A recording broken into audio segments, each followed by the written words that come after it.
great sights around the SCG. And let me tell you, it's bursting at the seams. People still wandering, not many seats available. Just standing up, stretching. Oh, the drinks break is almost complete, but a real buzz. There's an energy here at the moment that's hard to describe. A lot of emotion, I suppose that you can understand that, given the three amazing cricketers we are farewelling. Yeah, I reckon that part of it's because people saw the celebrations at the Oval in England. Now, Australia have held the Ashes for so long that although the celebrations here when Australia have won in the last 20 years or so have been excitable and happy, they probably haven't been quite as triumphant. And this time, getting those Ashes back and being able to show them off to their own people in front of a crowd at this fantastic old cricket ground is probably even more special and will make for a bigger party. Here's McGrath to Anderson. I would reckon that everybody in the ground would hope to have as much fun as everybody did at the Oval just 16 months ago. It is a wonderful crowd today. The reminder is of last day at the Oval when it was jam-packed, not a seat left, but also Edgbaston, which was a most unusual thing on the final day.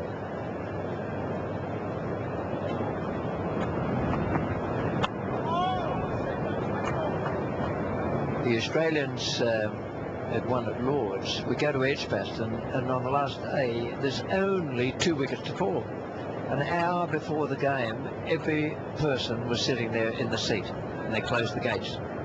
And that was only for 2 wickets. And then Kastrovic, Warne and Lee carried it on and all but made it. So it was searing excitement all the way through.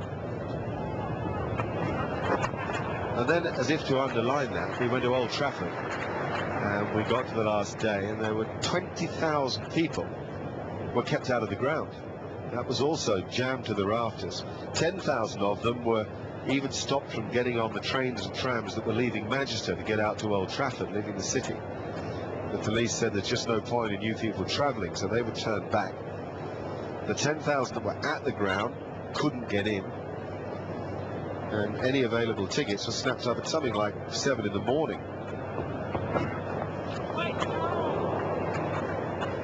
It's funny the memories we have of that series, and that's what I was going to mention, the Old Trafford that final day. We couldn't park. Remember we had the camera up in the blimp, you know, our coverage. You look down at all the people, the hordes of people being turned away, and it was something that hadn't been seen at that ground for probably 30 or 40 years. It was extraordinary stuff. Well, we couldn't get there, could we? We had to dump the car about 3/4 of a mile down the road and wind our way through the crowd. We'd never have made it in time for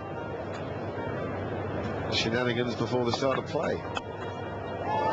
It's good stuff. And if we wanted a gripping climax to follow all that, with people locked out of the ground, you had McGrath and Lee batting for 24 balls to gain a draw. And Flintoff bowled, and he beat Lee with 5 of the first 6 balls he bowled at him, outside off stump. And then they made it.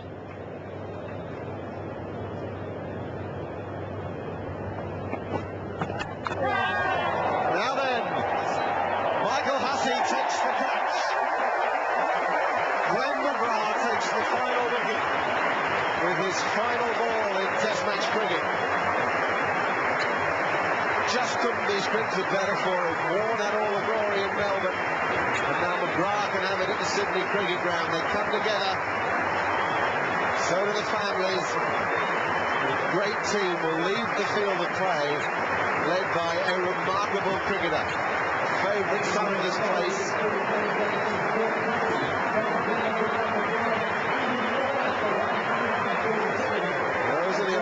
Going to get their gear on, Langer and Hayden. These are the men who have done the job on England, who have been bowled out for 147.